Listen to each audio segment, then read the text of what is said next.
श्लोक 11। देवान् भाव्यतानेन्ते देवा भाव्यन्तु वः परस्परं भाव्यन्तः श्रेयः परं वाप्स्यथ। हिंदी अर्थ: तुम लोग इस यज्ञ के द्वारा देवताओं को उन्नत करो और वे देवता तुम लोगों को उन्नत करें। इस प्रकार निःस्वार्थ भाव से एक दूसरे को उन्नत करते हुए तुम लोग परम कल्याण को प्राप्त हो जाओगे। श्लोक: इष्टान भोगान ही वो देवा दास्यन्ते यज्ञ भाविता है तैर्दत्तान प्रदायभ्यो यो भुंक्ते स्तेन एव सः। हिंदी अर्थ: यज्ञ के द्वारा बढ़ाए हुए देवता तुम लोगों को बिना मांगे ही इच्छित भोग निश्चय ही देते रहेंगे। इस प्रकार उन देवताओं के द्वारा दिए हुए भोगों को जो पुरुष उनको बिना दिए स्वयं भोगता है वह चोर ही है। श्लोक 13।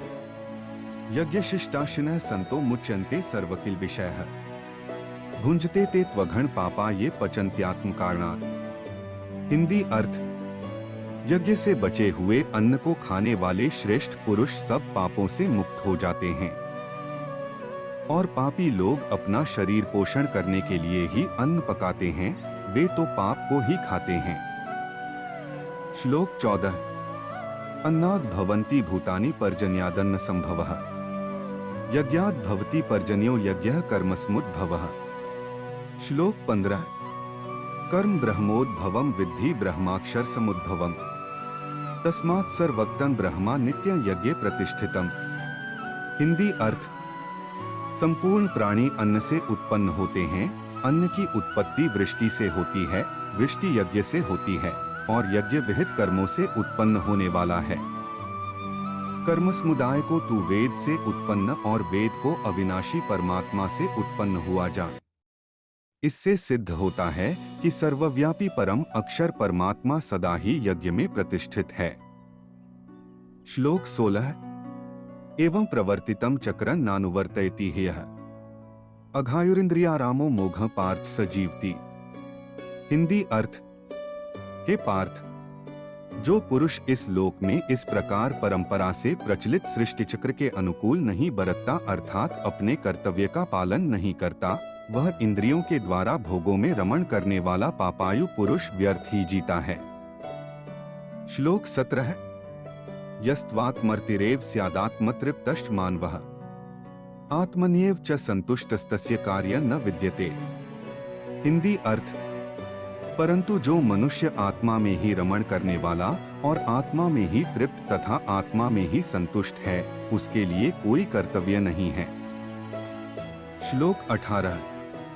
नैव तस्य कृतेनार्थो न कृतेने कश्चन न चास्य सर्वभूतेषु कश्चिदर्थव्यपाश्रयः। हिंदी अर्थ: उस महापुरुष का इस विश्व में न तो कर्म करने से कोई प्रयोजन रहता है और न कर्मों के न करने से ही कोई प्रयोजन रहता है तथा संपूर्ण प्राणियों में भी इसका किंचन मात्र भी स्वार्थ का संबंध नहीं रहता। श्लोक 19। तस्मात् सक्तः सत्तं कार्यं कर्म समाचर असक्तो ह्याचरन् कर्म परमाप्नोति पुरुषः। हिंदी अर्थ: इसलिए तू निरंतर आसक्ति से रहित होकर सदा कर्तव्य कर्म को भली भांति करता रहे, क्योंकि आसक्ति से रहित होकर कर्म करता हुआ मनुष्य परमात्मा को प्राप्त हो जाता है। श्लोक 20। कर्मणैव हि संसिद्धिमास्थिता जनकादयः लोक संग्रह में वापि संपश्यन कर्तुमर्हसि।